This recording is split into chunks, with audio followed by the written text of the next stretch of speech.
নমস্কার। যুক্তি তর্ক সঙ্গে অর্কয়ে আপনাদের স্বাগত। আপনাদের সঙ্গে আমি অর্কপ্রভ সরকার। 27শে ডিসেম্বর প্রত্যাশা মতো ভারতের জাতীয় নির্বাচন কমিশন এসআইআর এর বিজ্ঞপ্তি জারি করে জানিয়ে দিয়েছে কোন কোন রাজ্যে এসআইআর এর প্রক্রিয়া শুরু হচ্ছে। সে সম্পর্কে তো বলবোই, আমাদের রাজ্যের শাসক দলের যে অবস্থান হঠাৎ 180 ডিগ্রি ঘুরে গেল সে সম্পর্কেও বলবো। কিন্তু তার আগে একটা খবর যেটা আমার মনে হয় উদ্বেগজনক, সেটা আপনাদের সঙ্গে কিছু বলা দরকার। দেখুন, পাকিস্তানের চিফ অফ আর্মি স্টাফ নাকি চিফ অফ জয়েন্ট স্টাফ, তার একজন চেয়ারম্যানই বোধহয় মির্জা, তিনি বাংলাদেশ সফর করেছেন। বাংলাদেশের অন্তর্বর্তী সরকারের প্রধান, আন্তর্জাতিক খ্যাতিসম্পন্ন বাটপার ইউনুস তাকে অভ্যর্থনা জানিয়ে আর্ট অফ ট্রায়াম্ফ বলে একটা বই উপহার দিয়েছেন, এবং সেই বইয়ের প্রচ্ছদে বাংলাদেশের একটা নতুন মানচিত্র আছে। সেই মানচিত্রে ভারতের 7 সিস্টারকে অন্তর্ভুক্ত করা হয়েছে। কিছুদিন আগে জঙ্গি ইউনুসের সহকারী হিজবুত তাহরীরের জঙ্গি মাহফুজ একটা মানচিত্র প্রকাশ করেছিলেন। সেই মানচিত্র যেটা ইউনুস পাকিস্তানের সেনাকর্তাকে দিয়েছেন, একেবারে হুবহু এক। চাপের মুখে পড়ে মাহফুজ তার সমাজ মাধ্যম থেকে সেই মানচিত্রের পোস্টটি মুছে নেন, কিন্তু আন্তর্জাতিক খ্যাতিসম্পন্ন বাটপার ইউনুস আমাদের চ্যালেঞ্জ জানাচ্ছেন, খুব পরিকল্পিতভাবে এটা করেছেন। তিনি জানতেন না, ছাপার ভুল, অনবধানবশত হয়ে গেছে, এসব কিন্তু নয়। বার্তা দিতে চেয়েছে ইউনুস, ভারতকেও চ্যালেঞ্জ করছে যে 7 সিস্টারকে আমরা নিশানা করেছি, আমরা হামলা করতে পারি। পাকিস্তান সেনাকর্তাদের ঘন ঘন সফর, আইএসআই এর ডিজির সফর, লালমনিহাটের পরিত্যক্ত এয়ার স্ট্রিপকে আবার নতুন করে গড়ে তোলা, পাকিস্তানের সেনাপ্রধান ফিল্ড মার্শাল আসিম মুনিরের হুমকি, এবার ভারতকে আক্রমণ করা হবে তার পূর্ব দিক দিয়ে, এগুলোকে আপনি যদি পরপর দেখেন বা ক্রোনোলজিটা বোঝেন, তাহলে ইউনুসের এই বই এবং সেই বইয়ের প্রচ্ছদে বাংলাদেশের নতুন মানচিত্রে ভারতের 7 সিস্টারের অন্তর্ভুক্তি, তাহলে আপনি ক্রোনোলজিটা বুঝতে পারবেন। ইউনুস কিন্তু জঙ্গি দলের নেতা, বাটপার এবং ডাকাত। ও নোবেলের শান্তি পুরস্কার কি করে ও পেয়েছিল? যে লোকটা বাংলাদেশকে সন্ত্রাসীদের হাতে তুলে দিচ্ছে, বাংলাদেশ জঙ্গিদের আঁতুর ঘরে পরিণত হচ্ছে, সেই লোকটা নোবেল শান্তি পুরস্কার পেয়েছে। ভাবুন, প্রেসিডেন্ট ট্রাম্প তাও তো গাজা ইসরায়েলের শান্তি চুক্তি সম্পাদন করেছেন, থাইল্যান্ড কম্বোডিয়ার মধ্যে সংঘর্ষ বিরতির জন্য বৈঠক করছেন, আফগানিস্তান পাকিস্তানের মধ্যে ঘটে চলা সংঘর্ষ এবং উত্তেজনা প্রশমনে উদ্যোগ নিয়েছেন। কিন্তু এই আন্তর্জাতিক খ্যাতিসম্পন্ন বাটপার, তার ভূমিকাটা কি? ও বাটপার শিরোমণি, ও জঙ্গি দলের নেতা। ও যতই ওই প্রচ্ছদ যুক্ত বই পাকিস্তানের সেনাকর্তাকে দিক না কেন, ইউনুস এবং তার সঙ্গী সাথীরা জেনে রাখুন, কোন রকম যদি অ্যাডভেঞ্চার করার চেষ্টা করেন বাংলাদেশের মাটি থেকে, বাংলাদেশ বলে দেশটার অস্তিত্ব পৃথিবীর মানচিত্রে থাকবে না। আমাদের ডক্ট্রিন কি পাহেলগামের পরে, যে ভারতে কোন রকম সন্ত্রাসী হামলা হলে সেটা ভারতের বিরুদ্ধে যুদ্ধ বলে আমরা কিন্তু বিবেচনা করব। অপারেশন সিন্দুর এখনো জারি আছে। বাংলাদেশের অনেক মানুষ আমার প্রতিবেদন দেখেন, অনেক শুভবুদ্ধি সম্পন্ন মানুষ আছেন যারা ইউনুস এবং তার জঙ্গি শাহীর অত্যাচারে তিতিবিরক্ত। তাদের উদ্দেশ্যে বলি, বৃহৎ প্রতিবেশী বন্ধু ভারতের সঙ্গে যদি কোনো রকম বেয়াদপি করার চেষ্টা করে বাংলাদেশের অন্তর্বর্তী সরকার এবং তাদের পৃষ্ঠপোষক জঙ্গিরা, তার পরিণাম কিন্তু ভয়ঙ্কর হবে। এটাকে মাথায় রাখা উচিত এবং বাংলাদেশের মানুষের উচিত এই জঙ্গি শাহির বিরুদ্ধে স্বতঃস্ফূর্ত প্রতিবাদ গড়ে তোলা, অবশ্যই গণতান্ত্রিক পথে। এবার আসি আজকের প্রতিবেদনের শিরোনাম, পাল্টি খেল তৃণমূল। একেবারে 180 ডিগ্রি ঘুরে গেল। এসআইআর নিয়ে, তার বৈধতা নিয়ে, সংবিধান বিরোধী, গরিব মানুষদের ডিফ্র্যাঞ্চাইজ করার উদ্যোগ, এইসব নিয়ে তারা সুপ্রিম কোর্টে সওয়াল করেছেন। ভোটাধিকার কেড়ে নেওয়া হচ্ছে, গরিব মানুষ, প্রান্তিক মানুষ, পরিযায়ী শ্রমিক, সংখ্যালঘুরা যাতে ভোট দিতে না পারেন, এটা বিজেপির মদতে নির্বাচন কমিশনের চক্রান্ত। সুপ্রিম কোর্ট বলল যে এসআইআর করা কমিশনের সাংবিধানিক অধিকার, সেখানে তারা হস্তক্ষেপ করতে চান না। এখন প্রশ্ন, এসআইআর এর ঘোষণা হয়ে গেছে, বিজ্ঞপ্তি জারি হয়ে গেছে, 27 অক্টোবর মধ্যরাত থেকে পুরনো ভোটার তালিকা ফ্রিজ হয়ে গেছে, 4 নভেম্বর থেকে 4 ডিসেম্বর পর্যন্ত বিএলওরা এনুমারেশন ফর্ম নিয়ে বাড়ি বাড়ি যাবেন। তারপরে যে যে প্রক্রিয়া আছে সেগুলো আপনারা জানেন, অনেক জায়গায় পড়েছেন, আমি বলতে চাই না। কিন্তু তৃণমূলের এই যে পাল্টি খাওয়া, এটা কিন্তু আমার নজর কেড়েছে। প্রথমে খোকাবাবু বলেছিলেন যে নির্বাচন কমিশনের দিল্লির দপ্তর 10 লক্ষ লোক নিয়ে ঘেরাও করবে। নভেম্বর মাসের প্রথম সপ্তাহে নাকি শহীদ মিনারে এসআইআর বিরোধী একটা সভার কথা আছে। জানি না সেই সভা পরিবর্তিত পরিস্থিতিতে হবে কিনা।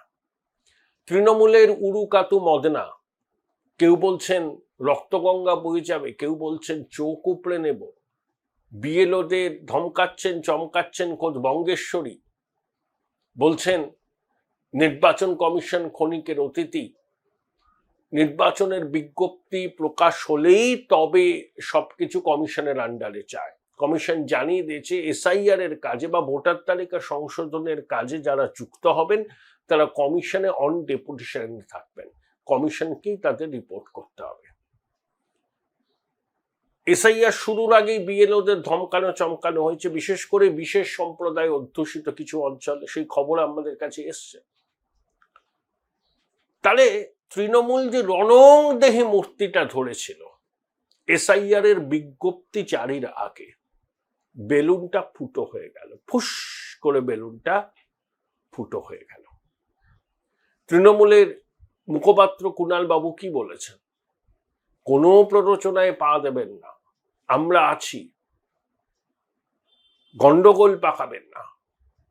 আপনাদের নেতারা উস্কালেন আপনাদের কর্মীদের, কেউ বললেন চোখ উপড়ে নেব, কেউ বললেন রক্তগঙ্গা বয়ে যাবে। একজন বৈধ ভোটারের নাম তালিকা থেকে বাদ গেলে সেই শাসক দলের গলায় ভিন্ন সুর।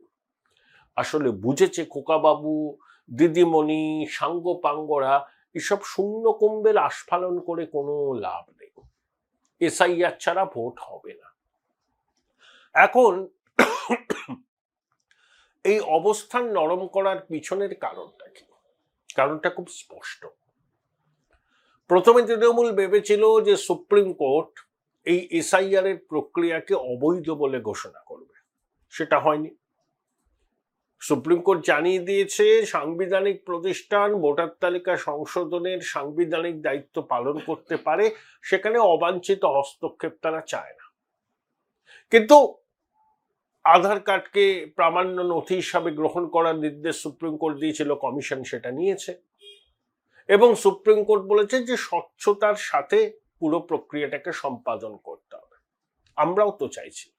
কমিশনের কাজ হচ্ছে ইনক্লুসিভ, প্রকৃত ভারতীয় নাগরিক যার ভোটদানের বয়স হয়েছে তাদের নাম ভোটার তালিকায় যুক্ত করা এবং একজন অবৈধ ভোটার, মৃত ভোটার, একাধিক জায়গায় নাম তোলা ভোটারের নাম যেন ভোটার তালিকায় না থাকে।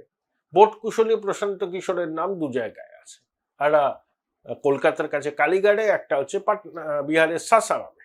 তিনি নাকি আবেদন করেছেন এক জায়গা থেকে তার নামটা তুলে নিতে। তো তো তৃণমূল তো প্রচুর হট্টগোল করেছিল, আতঙ্কের পরিবেশ সৃষ্টি করেছিল। হঠাৎ করে তারা সরে আসলো কেন জানেন?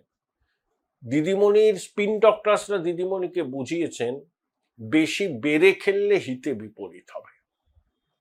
নির্বাচন কমিশনের প্রধান জ্ঞানেশ কুমার কালকে খুব ঠান্ডা মাথায় কি বলেছেন, নির্বাচন কমিশন একটি সাংবিধানিক প্রতিষ্ঠান, যে সে তার সাংবিধানিক দায়িত্ব পালন করছে। রাজ্য সরকার নির্বাচিত, তারও সাংবিধানিক দায়িত্ব আছে। আশা করা যায় রাজ্য সরকারও তার সাংবিধানিক দায়িত্ব পালন করবে। মেসেজটা লাউড অ্যান্ড ক্লিয়ার। যখন সাংবাদিকরা প্রশ্ন করেছেন যে বিএলওদের নিরাপত্তা এইরকম ভাবে হুমকি দেয়া শুরু হয়েছে রাজ্যের শাসক দল, তখন কমিশন বলছেন যে আইন শৃঙ্খলা তো রাজ্যের এখতিয়ারভুক্ত, রাজ্য সরকারকে এই দায়িত্ব নিতে হবে। অর্থাৎ নির্বাচন কমিশন একটি সাংবিধানিক প্রতিষ্ঠান, সংবিধান তাকে কি কি ক্ষমতা দিয়েছে, সংবিধানের 324-4 অনুচ্ছেদে কি কি বলা আছে সেটা সবাইকে বুঝে নিতে বলেছে কমিশন। একই সঙ্গে খুব ভদ্রভাবে রাজ্য সরকারকে রেড অ্যালার্ট জারি করেছে কমিশন। বলেছে আমরা সাংবিধানিক প্রতিষ্ঠান, আমরা আমাদের সাংবিধানিক দায়িত্ব পালন করব। কিন্তু রাজ্য সরকার যে নির্বাচিত, সংবিধান হাতে নিয়ে যে মন্ত্রিসভা শপথ নিয়েছে, সেই মন্ত্রিসভারও উচিত সাংবিধানিক দায়িত্ব তাদের উপর যা আছে সেটা পালন করা, অর্থাৎ এসআইআর প্রক্রিয়াকে সমর্থন করা, সহযোগিতা করা প্রশাসনিকভাবে, এবং একই সঙ্গে বিএলও সহ নির্বাচন আধিকারিকদের নিরাপত্তা সুনিশ্চিত করা। বার্তাটা স্পষ্ট, কঠোর, এতেই পালে বাদ পড়েছে তৃণমূল। কমিশন এসআইআর নিয়ে তার অনড় মনোভাব জানিয়ে দিল, একই সঙ্গে বলে দিল যে সংবিধান তাদেরকে কি ক্ষমতা দিয়েছে, সেই ক্ষমতা প্রয়োগ করে তারা এসআইআর করছে, এবং রাজ্য সরকারকেও তাদের সাংবিধানিক দায়িত্ব পালন করার কথা জানিয়ে দিল। এখন রাজ্য সরকার বা রাজ্য প্রশাসন যদি এসআইআর করার ক্ষেত্রে পদে পদে বাধা দেয়, তখন কমিশনও ব্রহ্মাস্ত্র প্রয়োগ করবে। প্রথম কথা, এসআইআর প্রক্রিয়া চালু হলো, তারপরে দেখা গেল বিএলওরা হুমকির মুখে পড়ছেন, তারা আক্রমণের মুখে পড়ছেন, তারা নিরাপত্তাহীনতায় ভুগছেন। কমিশন অবশ্যই রাজ্য প্রশাসনকে বলবে তাদের নিরাপত্তা সুনিশ্চিত করবে, কিন্তু তাতে যদি কাজ না হয়, কমিশন কিন্তু এসআইআর প্রক্রিয়া মাঝপথে স্থগিত করে দিয়ে বলবে যে রাজ্যে যা পরিস্থিতি আইন শৃঙ্খলার, তাতে এসআইআর সুষ্ঠুভাবে করা তাদের পক্ষে সম্ভব হচ্ছে না। 2026-এর 5ই মে পরে এই সরকারের মেয়াদ শেষ হবে। কখন নির্বাচন হবে সেটা কিন্তু নির্বাচন কমিশনের সিদ্ধান্ত, কেউ তাকে ফোর্স করতে পারে না যে এখনই নির্বাচন করতে হবে। পরিস্থিতি স্বাভাবিক থাকলে একটা সরকারের মেয়াদ শেষ হওয়ার আগেই নির্বাচন হয়। যখন সেই সরকারের মেয়াদ শেষ হবে, নির্বাচনের পর যারা ক্ষমতায় আসবেন তারা দায়িত্বভার নেবেন। কিন্তু পরিবর্তিত পরিস্থিতিতে সাংবিধানিক প্রতিষ্ঠান সাংবিধানিক কাজ করতে বাধাপ্রাপ্ত হচ্ছে, তখন নির্বাচন কমিশনকে কেউ বলতে পারে না যে অসম্পূর্ণ ভোটার তালিকাকে সামনে রেখে আপনি নির্বাচন করুন। কমিশন করবেও না। তখন তারা আদালতের দ্বারস্থ হবেন, দেশের সাংবিধানিক প্রধান রাষ্ট্রপতির কাছে দ্বারস্থ হবেন, এবং রাষ্ট্রপতি কেন্দ্রীয় সরকারের মত জানতে চাইবেন, এবং অটোমেটিক্যালি তাকে তখন কিন্তু রাষ্ট্রপতি শাসন জারি হয়ে যাবে। ঠারে ঠোরে কমিশন কিন্তু এই ইঙ্গিতটা দিয়েছে, পরিষ্কার বলেছে আমরা সাংবিধানিক প্রতিষ্ঠান, আমরা সাংবিধানিক দায়িত্ব পালন করছি। Join Indian Institute of Hotel Management now. Right choice, right decision. রাজ্য সরকারেরও উচিত তাদের সাংবিধানিক দায়িত্ব পালন করে। যদি রাজ্য সরকার পালন করে, ওয়েল অ্যান্ড গুড। যদি পালন না করে, যদি অসহযোগিতা করে, তাহলে কমিশন কিন্তু ব্রহ্মাস্ত্র প্রয়োগ করবে। এসআর মুম্বাই মামলার রায়টা পড়া সবার দরকার, তাহলে বুঝতে পারবেন চক্ষুকর্ণের বিবাদ ভঞ্জন হবে। যে ধরুন একটা রাজ্যে বিরোধীরা বলছেন যে আইন শৃঙ্খলা ভেঙে পড়েছে, তাদের অভিযোগ হয়তো অনেকাংশে সত্যি। রাজ্যপাল সেই মর্মে একটা রিপোর্ট পাঠিয়ে বললেন যে ল অ্যান্ড অর্ডার ব্রেকডাউন হয়েছে, এখানে কেন্দ্রীয় হস্তক্ষেপ দরকার, রাষ্ট্রপতি শাসন, সরকারকে বরখাস্ত করা। তখন যদি রাষ্ট্রপতি শাসন জারি হয়, সংসদের উভয় কক্ষে পাশ করাতে হবে, অনেক রকম ঝামেলা আছে। অর্থাৎ শুধুমাত্র রাজ্যপালের সুপারিশের ভিত্তিতে রাষ্ট্রপতি শাসন জারি করা যায় না। এবং কেন্দ্রের এনডিএ সরকার বিগত 11 বছরে মণিপুর আর জম্মু কাশ্মীর ছাড়া কোথাও রাষ্ট্রপতি শাসন জারি করেনি। ইন্দিরা গান্ধী যেমন সরকার ফেলে দিতেন, সেই নাম্বুদ্রিপাতের সময় থেকে হয়েছে নেহরুর সময় কেরলে প্রথম বাম সরকার ফেলে দেওয়া হয়েছিল রাষ্ট্রপতি শাসন জারি করে। ইন্দিরা গান্ধী তার শাসনকালে সেই ধারাবাহিকতা বজায় রেখেছেন, কিন্তু কেন্দ্রের এনডিএ সরকার কখনো কিন্তু সেই রাস্তায় হাঁটেনি। কিন্তু এসআর মুম্বাই মামলার এটাও বলা আছে, সাংবিধানিক প্রতিষ্ঠান কাজ করতে গিয়ে যদি বাধাপ্রাপ্ত হয়, তখন ধরে নিতে হবে সাংবিধানিক কাঠামোটা ভেঙে পড়েছে। তখন কিন্তু রাষ্ট্রপতি শাসন জারি করতে আর দুবার ভাবতে হবে না, এবং সংসদের উভয় কক্ষের অনুমতিও প্রয়োজন নেই। নির্বাচন কমিশন জানে এই অধিকার বা এই ক্ষমতা তাদের আছে, তারা সুপারিশ করতে পারে সাংবিধানিক কাঠামো ভেঙে পড়ার। তখন কিন্তু তদানুযায়ী ব্যবস্থা হবে। শাসক আমাদের তৃণমূল অবশেষে বুঝতে পেরেছে এই শূন্যকুম্ভের আস্ফালন করে কোনো লাভ নেই। এসআইআর হবে, ভালো ছেলের মতো তাদেরকে সহযোগিতা করতে হবে। তারা ধমকালে, চমকালে, বিএলওদের থ্রেট করলে, প্রশাসনের সার্বিক অসহযোগিতা হলে কমিশন কিন্তু স্থগিত করে দেবে এসআইআর মাঝপথে। অসম্পূর্ণ ভোটার তালিকা নিয়ে কিন্তু ভোট হবে না, তাই পালে বাঘ পড়েছে এসআইআর। সেই জন্য দেখুন কুণাল বাবু সহ অনেকের গলার সুর নরম, বলছেন প্ররোচনায় পা দেবেন না, বিজেপির প্ররোচনায়। আরে আপনারা প্ররোচনা দিলেন, আপনারা আপনাদের কর্মীদের উস্কালেন। কেউ বললেন রক্তগঙ্গা বয়ে যাবে, কেউ বললেন চোখ উপড়ে নেব। এগুলো প্ররোচনা নয়, এগুলো তো লোক খেপালো। ওই আপনাদের বিরুদ্ধে তো আইনানুগ ব্যবস্থা নিল না প্রশাসন। আপনি বলছেন একটা সাংবিধানিক প্রতিষ্ঠান তার দায়িত্ব পালন করতে আসছে, আপনি বলছেন চোখ উপড়ে নেব, আপনি বলছেন রক্তগঙ্গা বয়ে যাবে, থ্রেট করছেন সাংবিধানিক প্রতিষ্ঠানকে। এত হিম্মত দুয়ানা চালানার নেতাদের! এখন কিরকম সুরটা নরম হয়েছে দেখুন, ভিজে বিড়াল হয়ে গেছে, বুঝতে পেরেছে কিছু করার নেই। বেশি বেগরবাই করলে কমিশন কিন্তু ব্রহ্মাস্ত্র প্রয়োগ করবে। আরে বৈধ ভোটারদের নাম তালিকায় থাকুক, একজন বৈধ ভোটারও যেন তালিকার বাইরে না যেন, এটা প্রত্যেক মানুষ চায়। কিন্তু একজন অবৈধ ভোটার, মৃত ভোটার, একাধিক জায়গায় নাম আছে এমন ভোটার, অনুপ্রবেশকারীদের নাম যেন ভোটার তালিকায় না থাকে, এটাও আমরা চাই। তৃণমূল এটাও বলুক যে একজন বৈধ ভোটারের নাম যেন তালিকা থেকে বাদ না যায়। ঠিক, কেন বাদ যাবে? তেমন হলে আপনারা চোখে আঙুল দিয়ে দেখিয়ে দেবেন। সঙ্গে এটাও বলুন যে অনুপ্রবেশকারী বাংলাদেশিদের নাম যেন ভোটার তালিকায় না থাকে, মৃত ব্যক্তিদের নাম যেন বাদ যায়। এগুলো বলুন, তাহলে তো বুঝবো যে আপনারা সৎ, আপনারা একটা কনসার্ন দেখাচ্ছেন যে যোগ্য ভোটারদের নাম যেন বাদ না যায়।